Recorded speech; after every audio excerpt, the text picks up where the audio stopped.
बोल आपके साथ मैं हूं अंजना ओम कश्यप। 8वीं बार प्रधानमंत्री नरेंद्र मोदी अपने अमेरिकी दौरे पर जा रहे हैं, लेकिन पहली बार वो स्टेट गेस्ट के तौर पर अमेरिका पहुंचने वाले हैं।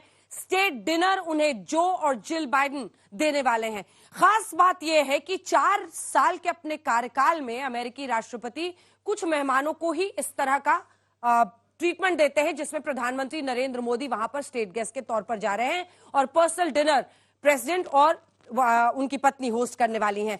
नजर इस बात पर भी है कि कौन से दिलचस्प और बड़े रक्षा सौदे दोनों देशों के बीच में हो सकते हैं, क्योंकि चीन को देखते हुए अमेरिका और भारत का करीब आना, दोनों रिश्तों का और मजबूत होने पर पूरे विश्व की नजर इस वक्त टिकी हुई है। क्या मिलेगा हिंदुस्तान को?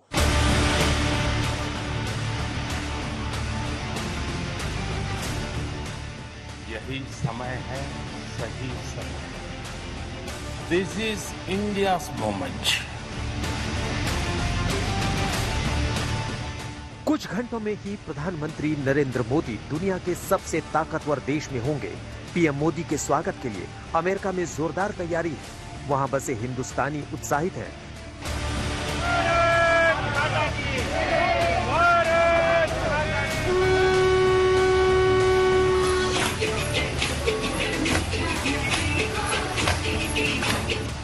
पूरी दुनिया ने भी पीएम मोदी के अमेरिका दौरे पर नजरें टिका रखी है। हर किसी के मन में एक ही सवाल है कि अमेरिका और भारत की दोस्ती ग्लोबल पॉलिटिक्स को क्या दिशा देगी। सवाल ये भी कि क्या भारत के कद की अनदेखी की जा सकती है? नहीं, बिल्कुल नहीं। अमेरिकी अखबार वॉल स्ट्रीट जर्नल को इंटरव्यू में पीएम मोदी ने कहा, भारत विश्व राजनीति में भूमिका निभा रहा है और वैश्विक अर्थव्यवस्था में योगदान दे रहा है। प्रधानमंत्री मोदी ने कहा कि भारत का समय आ गया है। आज दुनिया के बड़े बड़े इकोनॉमिस्ट, एनालिस्ट, थिंकर्स सभी कहते हैं कि ये, और एक स्वर में कहते हैं, it is India's moment. Bharat के रुतबे में 4 चांद लगाने की एक बड़ी वजह अर्थव्यवस्था को लेकर उम्मीद है। हिंदुस्तान इस वक्त सबसे तेज गति से विकास करने वाली बड़ी अर्थव्यवस्था वाला देश है। इसीलिए दुनिया हिंदुस्तान की तरफ सम्मान की नजर से देख रही है और अमेरिका दोस्ती की नई कहानी लिखने को बेताब है। इंटरव्यू में पीएम मोदी ने कहा, भारत और अमेरिका के नेताओं में एक दूसरे के प्रति अभूतपूर्व विश्वास पैदा हुआ है। भारत एक बड़ी और महती भूमिका निभाने की योग्यता रखता है। हम भारत को किसी अन्य देश के पिछलग्गू के रूप में नहीं देखते।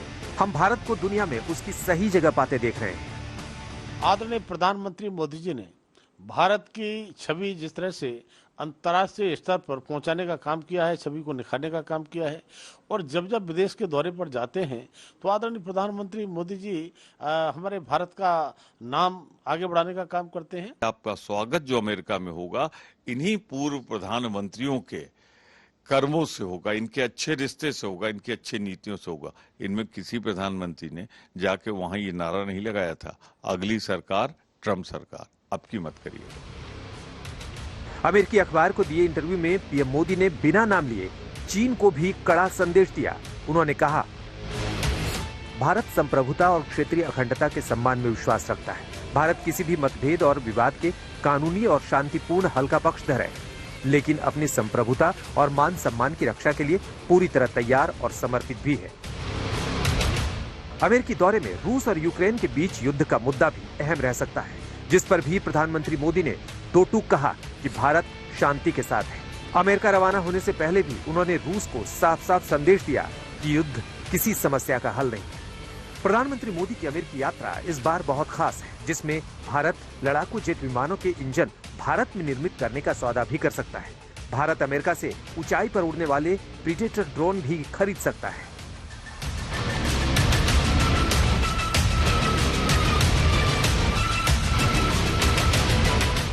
पहली बार है कि कोई भारतीय प्रधानमंत्री जो है उन्हें ऐसे ऑनर से नवाजा जा रहा है। स्टेट विजिट और स्टेट डिनर जो है, आप जानती हैं कि बहुत ही अमेरिका अपने बहुत ही जो क्लोज एलाइज और पार्टनर्स हैं उनके लिए ही रिजर्व रखता है। तो ये बहुत ही बड़ी बात है और ये भी दर्शाता है कि जो यूएस इंडिया का जो रिलेशनशिप है वो किस स्तर पर अब है।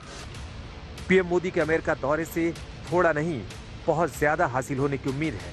इसलिए रूस से लेकर चीन की नजरें इस पर लगी है। आज तक ब्यूरो। दौरा ये प्रधानमंत्री नरेंद्र मोदी का जरूर है, लेकिन भारत के लिए रणनीतिक रूप से ये किस तरह का दौरा रहेगा, किस तरह की यात्रा रहेगी, इसी पर हम चर्चा करेंगे। खास मेहमानों से आपका परिचय कर देते हैं, लेकिन उससे पहले तालियों के साथ आप सभी का बहुत बहुत स्वागत हमारे साथ आज चर्चा में जुड़ने के लिए। सुधांशु त्रिवेदी जी, राष्ट्रीय प्रवक्ता, सांसद, भारतीय जनता पार्टी के, तालियों के साथ स्वागत कीजिए। संजय निरुपम जी, प्रवक्ता, कांग्रेस पार्टी के, आज हमारे साथ लाइव जुड़ रहे हैं मुंबई से। स्वागत है सर आपका आज तक पर। हमारे साथ मेजर जनरल संजय मैसन साहब, डिफेंस एनालिस्ट के तौर पर यहाँ स्टूडियो में जुड़ गए, तालियों के साथ उनका अभिनंदन कीजिए। अजय जैन भुटोरिया साहब हमारे साथ जुड़ गए हैं, जो कि बाइडेन सपोर्टर है, मेंबर है national finance committee and API leadership for Biden team for मॉन्ट के, CA USA से हमारे साथ जुड़ रहे हैं। बहुत स्वागत है आपका भुटोरिया साहब। इससे पहले मुझे याद है चुनाव के दौरान आप लाइव हमारे साथ जुड़े थे। कुछ ही देर में अशोक सज्जनहार साहब भी हमारे साथ जुड़ेंगे, लेकिन सुधांशु त्रिवेदी जी, पहला प्रश्न आप ही से, और वो प्रश्न ये है कि भारत को क्या मिलेगा। बीजेपी गदगद है, प्रधानमंत्री नरेंद्र मोदी के लिए ये जाहिर तौर पर बहुत बड़ा सम्मान है, लेकिन इसी के साथ हमारी नजर ये रहेगी कि सिर्फ डिनर से नहीं होगा, इंडिया को क्या मिलेगा ऑन द टेबल, इस पर देश की नजर रहेगी। देखिए, डिनर टेबल पे रायता फैलाने के लिए एक भैया जी पहले पूरी कोशिश कर चुके हैं, मगर उसके बावजूद व्हाइट हाउस के प्रवक्ता ने उनके द्वारा उकसाई गई पाकिस्तान की प्रवक्ता के जवाब पर जो झिड़की दी है, उससे मुझे लगता है अब स्थिति बिल्कुल साफ हो गई है। वास्तविकता यह है कि आज मोदी जी के नेतृत्व में भारत एक ऐसी अद्भुत स्थिति में खड़ा है इंटरनेशनल डिप्लोमेसी में, क्या कहा जाता है, Russia is our conventional ally and US is our strategic ally. दोनों में से किसी को समस्या नहीं है। हमारे पास रक्षा सौदों में पुराने तमाम हथियार रूस से आते हैं और तमाम नए हथियार हम अमेरिका के से भी ले रहे हैं। और आपको पता है, पहली बार ऐसा हुआ है कि अमेरिका ने अपने पैसिफिक कमांड का नाम बदलकर इंडो पैसिफिक कमांड किया है। क्वाड में भारत को सम्मिलित किया है। और मैं एक और बात कहूं कि अमेरिका की बड़ी रेप्यूटेड कंपनी एप्पल, जो आईफोन बनाती थी, चाइना के बाहर उसकी सबसे बड़ी फैक्ट्री यहां पे आके बनी है। और इस बार आईफोन 14 25% भारत में बने, और यहां से जो एक्सपोर्ट हुए हैं उससे $1 बिलियन का भारत ने एक्सपोर्ट करने की स्थिति प्राप्त की है। बहुत सारे गंभीर रक्षा सौदे, बहुत सारे हाई टेक्नोलॉजी के फील्ड जिसके साथ भारत और अमेरिका के बीच में बातचीत चल रही, भारत ने भी किया है। कोविड के समय याद करिए, पैरासिटामोल जैसी दवा की भी उनको जरूरत पड़ी, भारत ने वो सारी उपलब्ध कराई थी। तो मैं ये कहना चाहूंगा, आज इसको दलगत भावना से ऊपर उठकर ये देखना चाहिए कि भारत के प्रधानमंत्री को यदि यह सम्मान मिला है तो 21वीं सदी में स्वतंत्रता के अमृतकाल में भारत आज वहां पर पहुंचा है जिसे मैं कहना चाहूंगा स्वप्न देखा था कभी, वो आज हर धड़कन में है। एक नया भारत बनाने का इरादा मन में है और बढ़ रहे हैं हम प्रगति की ओर, उस रफ्तार से कर रहा है विश्व भी हमको नमन उस पार से। संजय जी, दलगत राजनीति से ऊपर उठकर कह रहे हैं कि स्वागत कीजिए इस बात का कि दूसरी बार कांग्रेस को पीएम संबोधित करेंगे। पहली बार हो रहा है, हालांकि ये भी अपने दर्शकों को बता दें, 5 पीएम इससे पहले संबोधित कर चुके हैं, लेकिन छठी बार और उसके बाद 7वीं बार अब पीएम मोदी करने वाले हैं। देखिए, भारत के प्रधानमंत्री विदेश दौरों पे जाते रहे हैं, ये कोई नई बात नहीं है। और निश्चित तौर पर यह गर्व की बात है कि अगर प्रधानमंत्री नरेंद्र मोदी जी को दोबारा बुलाया गया है अमेरिकी संसद को एड्रेस करने के लिए, तो इसमें किसी को ऐतराज नहीं हो सकता। देखिए, इको कर रहा है भाई, तो इस पर किसी को कोई ऐतराज नहीं होना चाहिए। इसके ऊपर गर्व है, फक्र है, अच्छी बात है। लेकिन अब अमेरिकी संसद में जाके प्रधानमंत्री जी क्या बोलने वाले हैं, भारत के हितों को कैसे साधने वाले हैं, कितना साधने वाले हैं, ये सवाल तो उठेगा। इनने कहा कि भाई जो एक अमेरिका के साथ हमारी दोस्ती बढ़ रही है और चाइना के संदर्भ में उन्होंने टिप्पणी की, तो जो प्रधानमंत्री जी यहां हिंदुस्तान की जमीन पर चाइना को क्लीन चिट दे चुके हैं, वो प्रधानमंत्री जी जाके अमेरिकी संसद में ये कह सकते हैं क्या, ये कहने का साहस रखेंगे क्या कि अमेरिका इस समय हिंदुस्तान के लगभग 1500 स्क्वायर किलोमीटर क्षेत्र में जहां भारत को एक्सेस था, वो एक्सेस छीन लिया है। 18 मीटिंगें चाइना के साथ हमारी हो चुकी हैं, लेकिन कुछ रिजल्ट नहीं निकल के आया। प्रधानमंत्री नरेंद्र मोदी जीपिंग से, राष्ट्रपति जीपिंग से कई बार मिल चुके हैं, लेकिन आज भी कभी गलवान में, कभी इधर लद्दाख के पास, कभी इधर अरुणाचल में, कभी भूटान के पास, हर जगह चीनी घुसपैठ जारी है। और चीनी घुसपैठ के नाम पर पूरी भारत सरकार चुप्पी साध करके बैठी हुई है, कभी भी चीन के साथ आंख में आंख डाल करके बात नहीं करती। तो क्या इन विषयों को अमेरिका को एक स्ट्रेटेजिक एलाई बनाते समय क्या प्रधानमंत्री जी इस बात का ख्याल रखेंगे? एक दूसरी बात, अफगानिस्तान से अमेरिका ने अपनी इच्छा के अनुसार विड्रॉ कर लिया। जैसे ही अमेरिका ने विड्रॉ किया, वहां तालिबान का एक तालिबान ने कोहराम मचा रखा। तालिबान ने पूरे अफगानिस्तान को अपने कंट्रोल में। जब तालिबान अपने पास पूरा कंट्रोल लेता है, तब जो पाकिस्तानी टेररिस्ट ग्रुप्स हैं वो सारे जाकर के तालिबान के स्ट्रेटेजिक एलाई बन करके एक काम करना शुरू करते हैं। उनका पहला निशाना हिंदुस्तान होता है। ऐसे में क्या प्रधानमंत्री जी, अच्छा अभी वहां चाइना भी घुस गया है, पाकिस्तान ने वहां चीन को भी एक्सेस दे दिया है अफगानिस्तान में। इसकी वजह से भारत की सुरक्षा खतरे में पड़ी है। भारत की सुरक्षा को आने वाले दिनों में चुनौतियों का सामना करना पड़ेगा। तो क्या प्रधानमंत्री जी अमेरिका को हड़काने वाले हैं, झिड़की देने वाले हैं क्या, कि भाई तुमने जो अफगानिस्तान से विड्रॉ किया है उसकी वजह से हमारे सामने एक जो जियोपॉलिटिकल समस्या यहां पर निकल के आई है, और इस बारे में अमेरिका को एक पॉजिटिव स्टेप लेना चाहिए ताकि हिंदुस्तान की अपनी जो सुरक्षा है, जो सीमा सुरक्षा, वो सुरक्षित रहे। तो ऐसे सवाल उठेंगे। अब जो उन्होंने कहा राहुल जी के बारे में कि भैया जी ने जाके रायता फैला दिया, कोई रायता नहीं फैलाया। ये एक बुनियादी बात है कि हिंदुस्तान में जो हो रहा है वो कहीं ना कहीं दूसरी धरती पे, दूसरे देशों में जब हमारे नेतागण जाते हैं तो रिफ्लेक्ट होता है। इमरजेंसी के जमाने में भी जो बीजेपी के नेता या उस समय जनता पार्टी से जुड़े जो नेता थे वो जाते थे बाहर, तो हिंदुस्तान के खिलाफ बोला करते थे, मतलब हिंदुस्तान की आंतरिक समस्याओं के ऊपर अपनी बातें रखा करते थे। और अगर ये बातें राहुल जी ने रख दी अमेरिका की धरती पे जाके, और वो भी बहुत ही सम्मानित मंचों पे खड़े होकर के, तो इसमें मुझे नहीं लगता कोई रायता फैलाया, बल्कि ये सारे सवाल उठेंगे। ठीक है, चीन पर स्पेसिफिक सवाल है उनका, अफगानिस्तान पर स्पेसिफिक सवाल है, और उसी अमेरिकी धरती से जैक डॉर्सी ने सीधा कहा है कि आपने ट्विटर पर दबाव बनाया था किसान आंदोलन के दौरान। वो कह रही है ऐसे मुद्दे उठेंगे। और जो आपने राहुल जी पर कहा, तो उस पर भी बोलूंगा। पहले देखिए, संजय जी ये बोल गए कि इमरजेंसी के दौरान हमारे नेता बाहर जाते थे और भारत के बारे में बोलते थे। मैं उनसे पूछना चाहता हूं, इमरजेंसी के दौरान तो हमारे सारे नेता जेल में थे।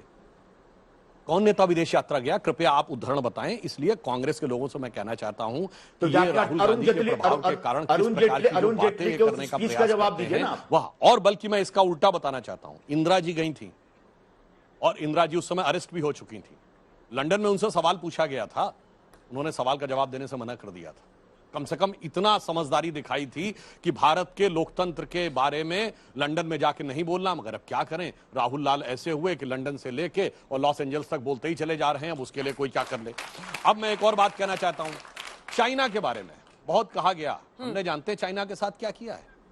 धारा 370 के मुद्दे पर चाइना सर के बल खड़ा हो गया, यूएन में एक रेजोल्यूशन नहीं ला पाया। मसूद अजहर को आतंकवादी घोषित होने से रोकने के लिए चाइना ने एड़ी चोटी का जोर करा लिया, वो नहीं रोक पाया। न्यूक्लियर सप्लायर ग्रुप में, और मैं ईमानदारी से कहता हूं संजय जी, उस समय आपकी सरकार की भी भूमिका थी।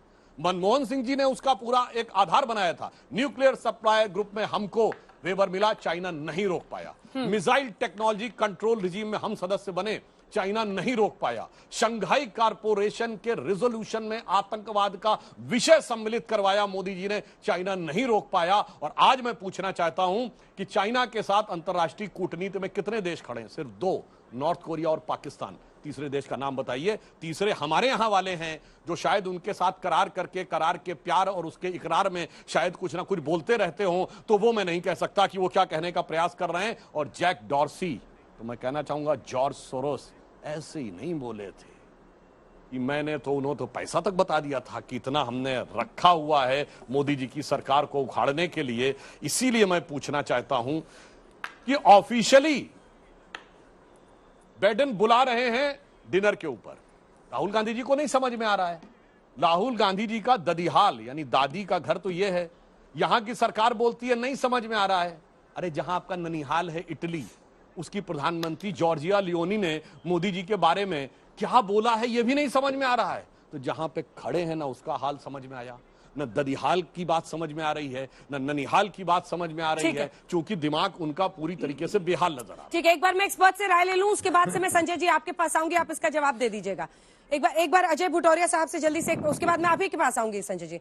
भुटौरिया साहब, डेमोक्रेट्स और रिपब्लिकन्स क्या कांग्रेस को एड्रेस करने की जो ये दूसरी बार पीएम मोदी वहां पर कर रहे हैं, क्या हम माने कि दोनों ही एक तरह से भारत के रिश्ते को करंट टाइम्स में बहुत ट्रेजर करते हैं और चाहते हैं कि बेहतर रिश्ते हो, और क्या हम एक्सपेक्ट करें? क्योंकि देखिए, दोस्ती, रिश्ते, स्टेट डिनर, स्टेट गेस्ट, बहुत सारी चीजें हैं जो बहुत इन द लॉन्ग रन बहुत अच्छी हैं, लेकिन ये वो वक्त है जब भारत ये पूछेगा या भारत की विपक्षी पार्टियां पूछेंगी कि इससे हमें क्या हासिल। बिल्कुल, ये पूरा 4 से 5 मिलियन अमेरिकन, इंडियन अमेरिकन बहुत उत्साहित है। They very excited about prime minister Modi ji visit. ये केवल एक स्टेट डिनर नहीं है, इट्स अ वीक लॉन्ग, एक पूरा वीक का सेलिब्रेशन है यहाँ पे। और यहाँ पर जो अभी आप इस विजिट की जो मेन इंपॉर्टेंट बातें आपने जो पूछी कि क्या हो सकता है, आप एक ट्रेड में देखिए, अभी यूएस और इंडिया का ट्रेड जो है 100 बिलियन के अराउंड है, and that is expected to grow to around 500 billion in next few years.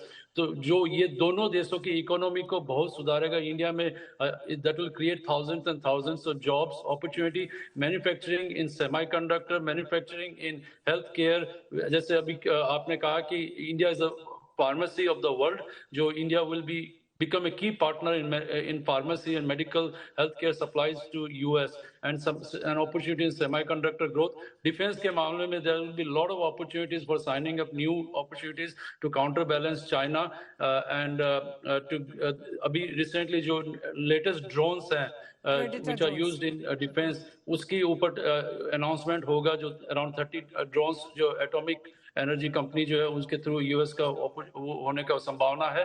Plus China को काउंटर बैलेंस करने के लिए US and America they both need each other. जितना इंडिया को जरूरत है उतनी अमेरिका को अमेरिका को इंडिया की जरूरत है। Will see lot of opportunity growing there through the Quad. Bharat क्या क्या उम्मीद रखे, क्योंकि ये सच है कि ट्रंप के बहुत करीब मौजूदा सरकार दिखी थी एक वक्त पर, लेकिन जो बाइडेन उसके बाद भी स्टेट गेस्ट और स्पेशल ऑनर दे रहे हैं। चीन की मजबूरी है। अंजना, आपने बहुत उचित सवाल उठाया है। पहली बात, मैं सवाल को अगर रिवर्स कर दूं, अमेरिका को हिंदुस्तान से क्या फायदा है, मैं ऐसे सवाल को एड्रेस करूंगा। मेरे ख्याल आज की तारीख में इंडिया की जो वर्ल्ड में ग्लोबल पोजीशन है वो बहुत अच्छी है। आज हमें अमेरिका चाहता है, रूस चाहता है, ग्लोबल साउथ में हम लीड कर रहे हैं, और जितने पुअर देश भी हैं, कमजोर देश हैं, वो भी आज इंडिया को एक बहुत बड़ा लीडर मानता है।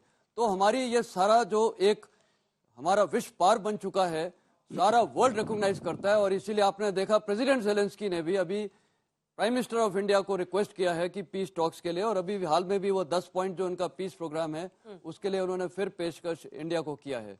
तो हम एक ग्लोबल प्लेयर हैं। अब अमेरिका को हमसे बहुत मिलता है, और अमेरिका को मैं बोलना चाहूंगा पिछले 2 डिकेड से हिंदुस्तान से काफी लेने को मिला है, क्योंकि 9/11 के बाद जो इंडियन आर्मी की, भारतीय सेना की जो हमारी एक इसमें उसको मैं क्या शब्द बोलूंगा, जो एक्सपर्टीज थी वो थी काउंटर इंसर्जेंसी में, काउंटर टेररिज्म में। 9/11 के बाद अमेरिका ने हमारी ये मिलिट्री प्रोफेशनलिज्म को समझा और उन्होंने जाहिर है हमारे साथ दोस्ती का हाथ बढ़ाया, और उसी साथ हमारे को हथियार मिलने शुरू हो गए। और फिलहाल जो डिफेंस में है, इंडिया को क्या मिलेगा? सबसे पहला तो प्रेडेटर ड्रोन्स मिलेंगे और GE-414 इंजन जो अभी ट्रांसफर ऑफ टेक्नोलॉजी हो जाएगी, जो हमारे तेजस एयरक्राफ्ट के लिए बहुत काम में आएगा। और ये जो एक हो रहा है, ये मेरे ख्याल फर्स्ट टाइम है कि transfer of technology, a country like America जो जनरल इलेक्ट्रिक वो है जो प्रोड्यूस कर रही है, और खास कर इसलिए भी अहमियत रखता है क्योंकि अभी इंडिया ने जो मेगा डील साइन की है एयरक्राफ्ट की, 470 एयर इंडिया ने, जिसमें अबाउट 220 बोइंग से हम अमेरिका से एयरक्राफ्ट लेंगे और बाकी हम फ्रांस से लेंगे एयरबस से। तो इसके लिए भी अभी एक रेसिप्रोकल डिफेंस प्रोक्योरमेंट सिस्टम होगा। आप हमसे सामान लेंगे, हम आपको देंगे, तो एक रेसिप्रोसिटी रहेगी। तो इंडिया को डिफेंस प्रिपेयर्डनेस में, और अमेरिका को सबसे ज्यादा गेन है। काउंटर बैलेंस चाइना तो है ही, क्वाड जो अभी इंडो पैसिफिक रीजन है जो सबसे बड़ा कंसर्न है, फ्लैश पॉइंट है इस वर्ल्ड का। वहां स्प्रैटले आइलैंड से लेके सेनकाकू आइलैंड से लेके ये सारी क्यूराइल आइलैंड्स, और साथ में Taiwan conflict, north Korea, Indo China border पे जो अभी हो रहा है, तो ये सेंटर ऑफ ग्रेविटी अभी एशिया में शिफ्ट हो गया है। तो इसीलिए इंडिया की पोजीशन बढ़ती है, अमेरिका को हमसे लेना है। ठीक है, जनरल साहब ने पूरा सेना के नजरिए से उन रिश्तों को समझाया। मैं 3-4 हाल की चीजों पर आपका ध्यान खींचना चाहती हूँ। जापान में जो हुआ कि आप आ रहे हैं मोदी जी, ऐसा खबर आई कि जो बाइडेन ने कहा कि मुझे बहुत कॉल्स आ रहे हैं कि आपको बुलाया जाए। उसके बाद से हमने न्यू गिनी में देखा पैर छूते हुए वहां के राष्ट्राध्यक्ष को। हमने ऑस्ट्रेलिया में देखा द बॉस करके पीएम को एड्रेस किया गया।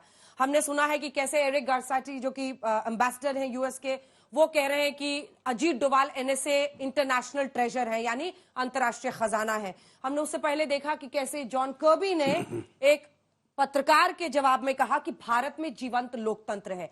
ये बीजेपी और मौजूदा सरकार का क्रिएटेड यूफोरिया है, यानी बड़ा करके दिखाना है, मार्केटिंग है, या फिर वाकई इंडिया के बिना अब अंतर्राष्ट्रीय स्तर पर कोई भी G8 हो, G20 हो, जितनी आप इस तरह के ये देखते हैं, भारत बहुत शक्तिशाली बनता जा रहा है। देखिए, पहले बहुत शुक्रिया, आपने जो ये प्रश्न पूछे हैं बहुत महत्वपूर्ण प्रश्न है। अगर आप ये कह रहे हैं जो ये बीजेपी का किया हुआ है सब कुछ, तो मतलब बीजेपी का कंट्रोल है जो बाइडेन साहब पर, जो वो कह देते हैं जो बीजेपी चाहती है। जो प्राइम मिनिस्टर अल्बनीसे हैं, जो द बॉस कहते हैं, वो बीजेपी के कहने पर कह देते हैं। जो पपुआ न्यू गिनी में वहां पर उनके चरण स्पर्श करते हैं, वो भी बीजेपी के कहने पर कर देते हैं। तो ये तो फिर बीजेपी की तो बहुत ही इनकी पूरी दुनिया में बहुत कही सुनी जाती है। तो देखिए, ये बीजेपी के कहने से नहीं हुआ है, और ना ही ये जो वहां पर अगर प्रधानमंत्री मोदी जाते हैं, वो मुस्कुराते हैं, हंसते हैं, उनसे गले मिलते हैं, उससे नहीं होता है। देखिए, आजकल के जमाने में इंडिया को मैं कहूंगा, India has emerged as an indispensable partner सभी के लिए भी। अगर आप पूरी दुनिया में के जो मुद्दे हैं, चाहे आप कहें जो शॉर्टेजेस हैं, फ्यूल की शॉर्टेज है, फूड की शॉर्टेज है, एनर्जी की शॉर्टेज है, फर्टिलाइजर की शॉर्टेज है, डेट प्रॉब्लम्स हैं, क्लाइमेट चेंज है, टेररिज्म है, आप किसी मुद्दे पर अगर आप सॉल्यूशन चाहते हैं, भारत के बिना आपको वो सॉल्यूशन नहीं मिल सकता है। और इसीलिए सभी जो देश हैं वो भारत के साथ अपने संबंध बढ़ाना चाहते हैं। तो चाहे प्रधानमंत्री मोदी को वहां पर जाने का न्योता मिला हो, व्हाइट हाउस में जाकर 22 तारीख को, और जॉइंट सेशन ऑफ कांग्रेस में, या उनको फ्रांस में बुलाया गया हो बैस्टिल डे पर एज द चीफ गेस्ट, तो ये केवल कहे सुने कहने की बातें नहीं है, इसमें ठोस तथ्य है। Because India brings a great deal to the table. जहां पर बातचीत हो रही है वहां पर वो भारत क्या लाता है, बहुत कुछ लाता है। और इसीलिए मैं ये कहूंगा, जो अमेरिका क्यों भारत के साथ इतना है, हमारे जो दोनों पैनलिस्ट हैं उन्होंने बड़ी अच्छी तरीके से समझाया है। एक तो सामरिक तथ्य हैं जो हम बात करते हैं, जो free and open Indo Pacific, inclusive Indo Pacific. अगर अमेरिका देखता है जो उसको कोई अगर पार्टनर चाहिए, एलाई नहीं, पार्टनर चाहिए, तो भारत से अच्छा उसको पार्टनर कहीं नहीं मिल सकता। एक सवाल है मेरा इस पर काउंटर, एक लाइन का जवाब दीजिएगा। चीन पर तो ठीक है भाई भाई बनने की कोशिश, लेकिन जहां पाकिस्तान की बात आती है तो संतुलन करने लगता है, बैलेंस करने लगता है अमेरिका। नहीं, मेरे विचार से संतुलन नहीं करता है, पहले करता रहा होगा, परंतु अभी अगर आपने देखा हो, चाहे वो राष्ट्रपति डोनाल्ड ट्रंप के समय में उन्होंने करीब $3 बिलियन वहां पर जो भेजना था कोलिशन सपोर्ट फंड में, उसको उन्होंने रोक दिया है। और यहां पर भी अगर आप देखें, आईएमएफ वहां पर क्यों नहीं दे रहा है इतनी देर से, इतना समय लग रहा है, उनको इकोनॉमी इतनी खराब हो रही है, परंतु आईएमएफ पैसा नहीं दे रहा है। देखिए, आईएमएफ अमेरिका के कहे बिना कुछ वहां पर होता नहीं है। तो अमेरिका का आपको ये कहना जो वो अब पाकिस्तान के साथ मिला हुआ है, तो वो मैं बिल्कुल मानने को तैयार संजय जी, अब आपकी बारी है, आप सबकी बातों का जवाब दे सकते हैं। कह रहे हैं अशोक सज्जनहार साहब की बीजेपी इतनी इन्फ्लुएंशियल तो नहीं हो सकती कि अंतर्राष्ट्रीय नेताओं से पीएम मोदी की इतनी तारीफ करा ले, और अगर करा लेती है तब तो इनको क्रेडिट इस बात का मिलना चाहिए। देखिए, 3 बातें हैं। पहली बात तो सुधांशु जी ने जो बातें, जो अपने जवाब में जो बातें रखी, उन्होंने कहा संघाई कॉरपोरेशन में ये हुआ, क्वाड में ये हुआ, यूनाइटेड नेशन में हम लोगों ने ये किया, और चाइना को आइसोलेट कर दिया। चाइना का अगर कोई एलाई है अभी इस समय तो सिर्फ पाकिस्तान है। लेकिन इस बात का जवाब नहीं दे पाए कि चाइना ने जो हमारी जमीन पर अपना कब्जा जमा रखा है, वो जमीन हम वापस क्यों नहीं ले पा रहे हैं। शायद नहीं बोल सकते, क्योंकि प्रधानमंत्री स्वयं खुद नहीं बोलते, तो अब प्रधानमंत्री जी जब नहीं बोल रहे हैं तो उनकी पार्टी के प्रवक्ता कैसे बोलने की हिम्मत रख सकते। इसलिए मैं उनको यहां पर माफ कर रहा हूं, उनसे ज्यादा जवाब नहीं मांग रहा हूं। दूसरी बात, शायद अगले साल अमेरिकी राष्ट्रपति का चुनाव है, तो याद होगा आपको 2020 के आसपास या उसके पहले प्रधानमंत्री जी गए थे वहां पर, अमेरिका गए थे, तो उन्होंने एक नारा दिया था, हाउडी मोदी में नारा दिया था, अब की बार ट्रंप सरकार। तो मुझे डर है कहीं इस बार ये ना बोल दें कि अब की बार बाइडेन सरकार, क्योंकि पिछली बार बोले तो ट्रंप बेचारे हार गए, कहीं ये बेचारे ना हार जाए। तो इस तरह के एक डोमेस्टिक पॉलिटिक्स में हमारे प्रधानमंत्री को हिस्सा नहीं लेना चाहिए। मेरा कहने का आशय यह है, जो सामरिक विशेषज्ञ जो अभी अपनी बातें कर रहे थे, उनका कहने का आशय ऐसा लग रहा था कि भारत पहली बार मोदी जी के आने के बाद अमेरिका से या फ्रांस के साथ इस प्रकार की कोई स्ट्रैटेजिक रिलेशन बना रहा है या सामरिक रिश्ते तैयार कर रहा है या एग्रीमेंट कर रहा है जिसके तहत हथियारों की और विमानों की सप्लाई हो रही है। एक अरसे से हमारे ट्रेडिशनल एलाइज रहे हैं, और जब भी हिंदुस्तान का प्रधानमंत्री वहां जाता है तो अमेरिका की बड़ी चिंता रहती है कि ज्यादा से ज्यादा हथियार कैसे बेचो, ज्यादा से ज्यादा विमान कैसे बेचो। चाइना की बहुत बात कर रहे हैं, चाइना ने हमारी जमीन हथिया ली है, मान्यवर ये कहां से आपको पता है? भारत का विदेश मंत्रालय, भारत का रक्षा मंत्रालय, आपको भरोसा नहीं है? चाइना कह रहा हम आप उसके इलाके में हैं, और जिस अमेरिका की आप बात कर रहे हैं, अमेरिका ने कहा कि 60 लोग गलवान में उसके मारे गए। और यह कितनी आश्चर्यजनक बात है कि 20 हमारे सैनिक बलिदान हुए हाथ की फाइट में, बगैर गोली चले, और उधर से कोई घायल भी नहीं हुआ होगा। ऐसे आंकड़ों पे जो भरोसा करे वो वही कर सकता है जिसने चीन की पार्टी के साथ करार कर रखा हो, अन्यथा नहीं संभव है। और मैं एक और बात कहूंगा, बदलाव कितना जबरदस्त है। हमें याद है जब आपकी सरकार थी तो इस देश के 50-60 सांसदों ने यूएस कांग्रेस को लेटर लिख के भेजा था कि मोदी जी को वीजा मत देना। ये कितना बड़ा अपमान था भारत के लोकतंत्र का, भारत के सॉवरेनिटी का, भारत की जुडिशरी का और भारत की संवैधानिक व्यवस्था का। और आज आप अपने मुंह से बोल रहे हैं कि 2018 में जाके मोदी जी ने हाउडी मोदी कहा, आपकी बात ट्रंप सरकार। सोचिए, जिस कांग्रेस से जाके ये गुहार लगाते थे कि मोदी जी को वीजा मत देना, आज कह रहे हैं कि उस कांग्रेस में कौन लोग चुन के आएंगे उसमें मोदी जी का प्रभाव चलने लगा। मुझे लगता है इससे बेहतर और ईमानदार स्वीकारोक्ति नहीं हो सकती है। दूसरा, मैं एक सीरियस बात भी कहना चाहता हूं। देखिए, भारत जिस मामले में इंपॉर्टेंट हो रहा है, लेकिन जीते पहली बात मैं कहना चाहता हूं, देखिए सर, मैं पूरी बात कर लूं एक सीरियस। जैसे कि अभी सज्जनहार जी ने बोला, आपने बोला, देखिए डेमोक्रेसी, डिफेंस और डेमोग्राफी, तीनों में हम दुनिया में एकदम अलग खड़े हैं। मैंने डेमोक्रेसी क्यों कहा? आज दुनिया में केवल 30-31% पॉपुलेशन है जो कंसिस्टेंट डेमोक्रेसी में, उसमें 17-18% हम हैं। We are the defenders of democracy. और दुनिया का ग्लोब का नक्शा देखिए, ईस्टर्न यूरोप से लेके जापान तक, और नीचे ऑस्ट्रेलिया, तो सिर्फ 3 ही देश डेमोक्रेट हैं, जापान, इंडिया और ऑस्ट्रेलिया। तो हम सबसे बड़े डेमोक्रेसी के प्रतीक हैं। अब आप आइए डिफेंस में। आज अमेरिका के लिए सबसे बड़ी चुनौती क्या है? एक तरफ है पैन इस्लामिक टेररिज्म जिसका सेंटर अफगानिस्तान पाकिस्तान में है, और दूसरा है इमर्जिंग इन्फ्लुएंस ऑफ चाइना। एक हमारे इस तरफ, एक हमारे इस तरफ, तो हम एक स्ट्रेटेजिकली बहुत इंपॉर्टेंट पोजीशन में हैं। और तीसरी बात डेमोग्राफी, अब हम दुनिया के सबसे बड़े देश भी हैं और सबसे यंगेस्ट देश भी हैं, तो इकोनॉमी के हिसाब से भी हम उभरते जा रहे हैं। और सबसे बड़ी बात आपको बताऊं, टेक्नोलॉजी की तो बहुत सी बात की, सेमीकंडक्टर, और उन्होंने भी बताया।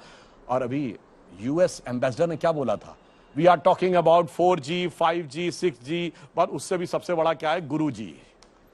अब वो गुरुजी जानते हैं क्या है? सब लोग व्हाट्सएप यूज करते हैं, तो व्हाट्सएप के जो ओनर हैं मार्क जुकरबर्ग, उन्होंने बताया था कि एप्पल के फाउंडर स्टीव जॉब ने उनसे कहा था कि जब तुम्हें लगे कि जिंदगी में तुम्हारी बहुत हताशा आ गई है और तुम्हें न समझ में आए क्या है, तो भारत में जाना। नैनीताल जिले में एक कैंची धाम है नीम करोरी बाबा का, वहां पे जाना तो नई ऊर्जा मिलेगी। और मार्क जुकरबर्ग ने कहा कि अब मैं वहां पे आया, एक दिन रुका, मुझे नई ऊर्जा मिली, ये उसने आके बताया था। तो 2G, 5G के साथ गुरुजी भी भारत देने की स्थिति में है अमेरिका को। ये एक इतना बड़ा परिवर्तन है। और ये परिवर्तन जानते हैं किस दिन से आया? जब प्रधानमंत्री जी गए थे, याद करिए 2014 में सितंबर में, हाँ, उन्होंने गीता दी थी, प्रेजेंट की थी। इन सब ने कहा था सांप्रदायिक है, सांप्रदायिक है, सांप्रदायिक है। और मैं ये भी बताना चाहता हूं, जो आप हंस रहे हैं ना, जानते हैं भारत, अब मैं एंड करूंगा, आपको बताता हूं। स्टीव जॉब्स ने यह भी बोला कि जिंदगी में एक ऐसा दौर आया था जब उनके पास खाने के पैसे नहीं थे, कि अगर वो किराए पे लेते मकान तो खाने के पैसे नहीं थे, तो उन्होंने ऐसी जगह मकान किराए पे लिया जहां से कुछ दूर पर इस्कॉन का मंदिर था, जहां 2 टाइम फ्री लंच मिलता था। हमने उस सोसाइटी को लंच दिया जो कहती there can not be a free lunch, if there is a free lunch there has to be poison in it. ये भारत के अंदर सब कुछ था, ऐसा नहीं कि मोदी जी ने किया है, ये भारत की वास्तविक शक्ति और क्षमता थी। मगर मोदी जी ने हिम्मत की है उस चीज को दृढ़ता के साथ विश्व के पटल पर रखने की, और जो गीता ने दिया था उसी को मैं पंक्ति कहता हूं, कर्म किए जा फल की इच्छा मत कर रहे इंसान, जैसा कर्म करेगा वैसा फल देगा भगवान।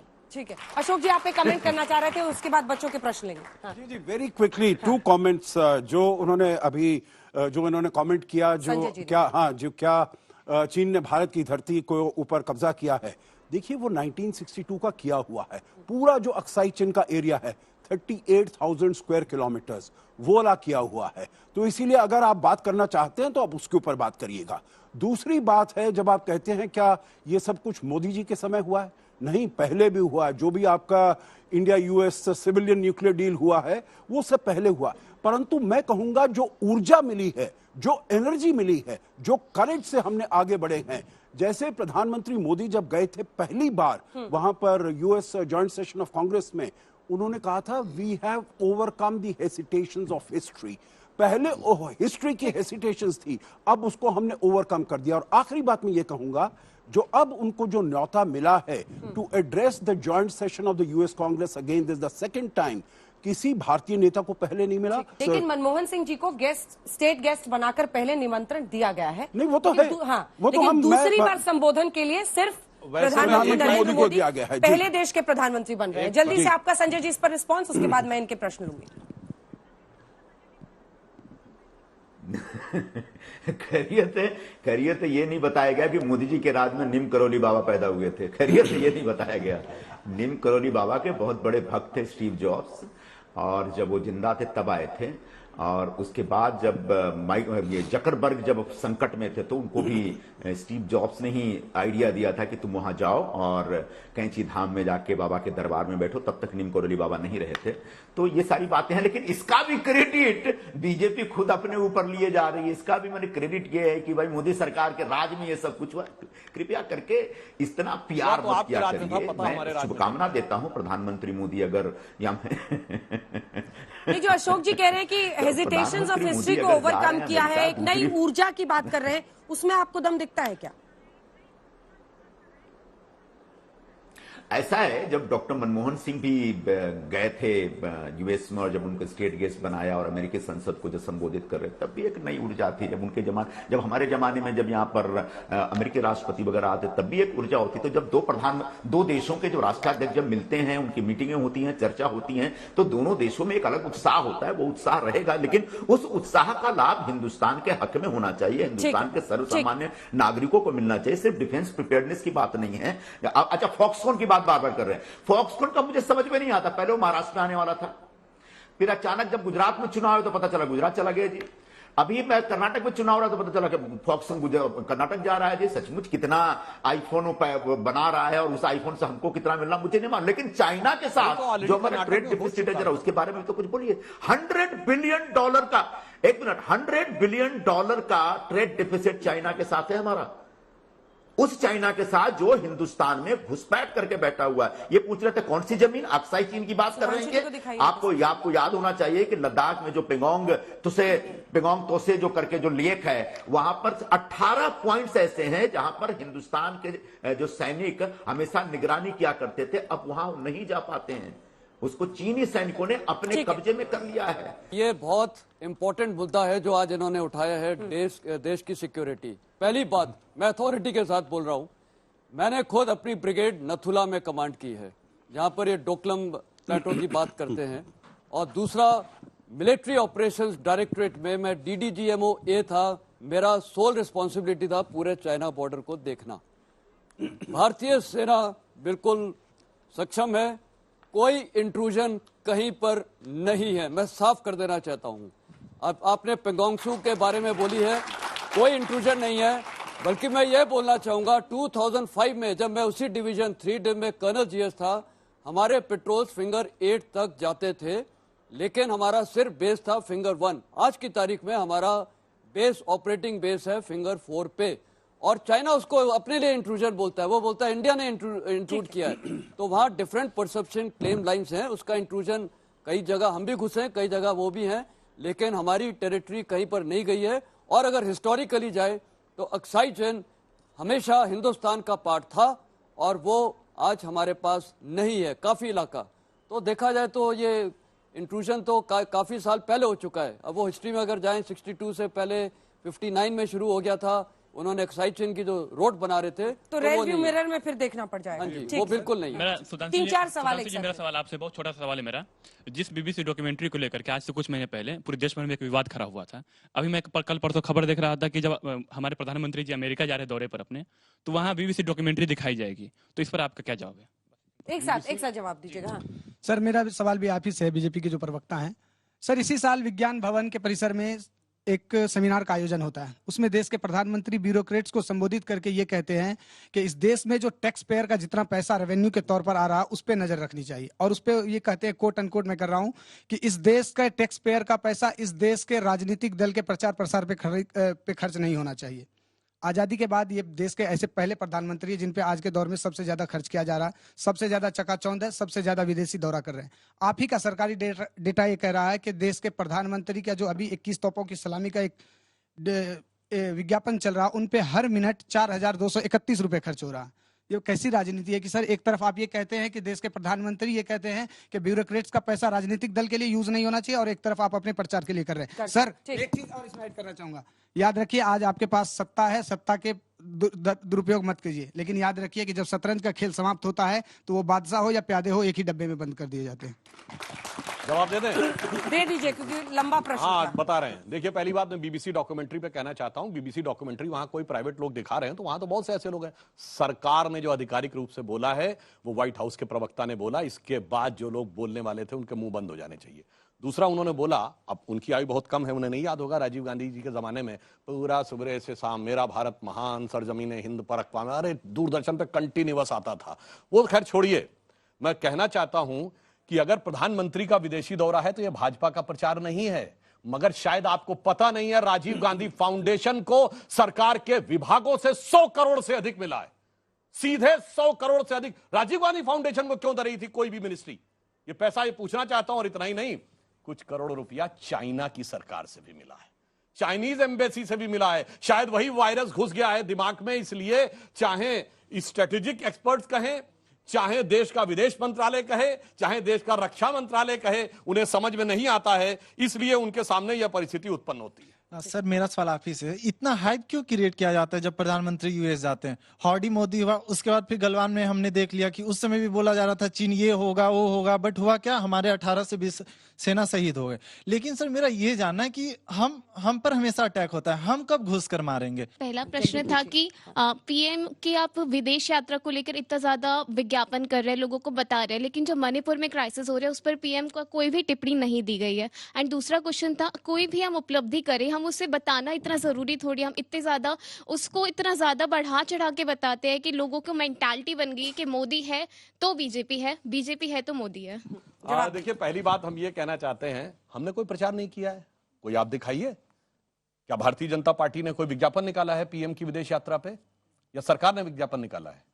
बस अंतर यह है कि एक वो थे जो जाते थे तो न यहां बोल सुनाई पड़ता था न वहां बोल सुनाई पड़ता है, और एक हमारे प्रधानमंत्री हैं जब जाते हैं तो यहां से भी बोलते हैं और वहां से भी बोलते हैं। जनता सुनना चाहती है, अप्रवासी भारतीय भी सुनना चाहता है और निवासी भारतीय भी सुनना चाहता है, ये दोनों में अंतर है। एक बात और कह दूं, जो गलवान की बात कही, तो मैं ये बात कहना चाहता हूं, उन्होंने बहुत अच्छा सवाल पूछा कि ये बताइए हैंड टू हैंड फाइट में 20 लोग मारे गए हैं और चाइना ने कहा एक भी घायल नहीं हुआ। किसी के दिमाग में समझ में आ सकता है कि गुत्थम गुत्था की लड़ाई में 20 लोग शहीद हो जाएं और उधर से एक भी घायल ना हो? फिर मैंने कहा जिसके दिमाग में चाइनीज वायरस घुसा हुआ होगा वो इसको सच मानेगा। अमेरिका ने कहा था 60 लोग मारे गए, और जहां तक आपने कहा कब हम घुस के मारेंगे, तो मुझे लगता है शायद उरी और बालाकोट भूल गए क्या? एक दौर था, चाइना तो हमसे बड़ा है, ये जो हमसे छोटा था, हमसे कमजोर था, हमें सिर्फ मारता रहता था और हम जाके कहते थे कि वो हमारे आतंकवाद कर रहा है। आज वो कहता है कि भारत हमको डरा रहा है। ये जमीन आसमान का अंतर आया है, जमीन आसमान का अंतर आया है। संजय जी आपका जवाब इस पर।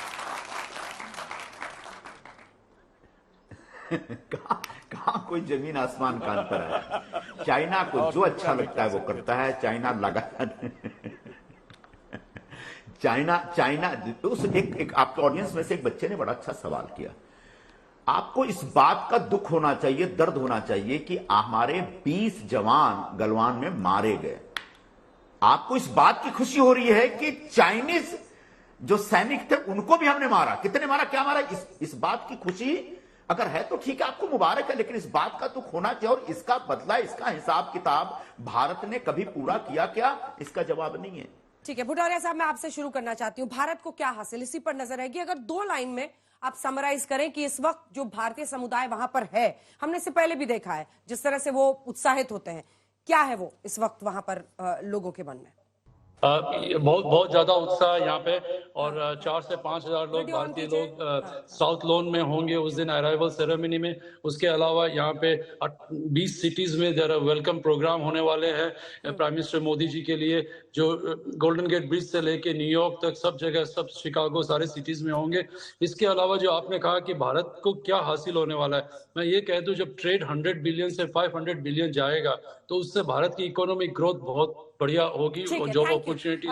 जनरल मेस्टन, उन्होंने सीधा आप पर हमला किया कि न जाने आप किस प्रभाव में कह रहे हैं चीन को लेकर अपनी बात, लेकिन भारत इस रिश्ते से जो मजबूती हम देख रहे हैं, क्या उम्मीद करें? देखिए, पहली बात तो मैं किसी प्रभाव में नहीं बोलता हूं, मेरे लिए देश पहले है और एक फौजी का खून है।